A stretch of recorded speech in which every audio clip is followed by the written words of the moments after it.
আমি যেহেতু এখন মোটামুটি ভালোই রান্না পারি, সেই জন্য বাড়িতে কোনো কিছু রান্না হলেই আমার দায়িত্ব পড়ে রান্না করা। যেমন চিকেন রান্না হবে, মা আমাকে বললো তুই রান্না কর। এখন তো বেশিরভাগ দিন আমিই রান্না করি। প্রথমেই চিকেনটাতে লবণ, হলুদ আর একটু লেবু মাখিয়ে দিয়েছিল আমার মা, আর একটু গরম জলের মধ্যে ভিজিয়ে রেখেছিল।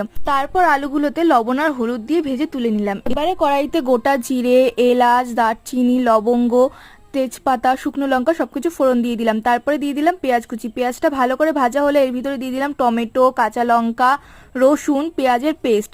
এরপরে দিয়ে দিচ্ছি একে একে জিরের গুঁড়ো, ধনের গুঁড়ো, কাশ্মীরি লঙ্কার গুঁড়ো, লবণ, স্বাদমতো চিনি, হলুদ গুঁড়ো কিছু দিয়ে এবারে মশলাটাকে খুব ভালো করে কষিয়ে নিতে হবে। যখন মশলা দিয়ে তেল ছেড়ে আসবে তখন এর ভিতরে দিয়ে দিতে হবে চিকেনগুলো। চিকেন দিয়ে কিন্তু প্রচন্ড জল বেরোয়, সেই কারণে জল দেওয়ার দরকার নেই, এই জলেই চিকেনটা কিন্তু কষানো হয়ে যাবে। চিকেন আমার কষানো হয়ে গেছে, এবার আমি গরম জল দিয়ে দেবো। আর এরপরে দিয়ে দেবো আমি আলুগুলো। ঝোল ফুটে উঠলে আলুগুলো সিদ্ধ হয়ে গেলে ওপর থেকে গরম মশলা ছড়িয়ে নামিয়ে নেবো। আজকে চিকেন কষাটা তোমাদের কেমন লাগলো অবশ্যই কিন্তু কমেন্ট করে জানিও। ভালো লাগলে লাইক, কমেন্ট আর শেয়ার করে দিও।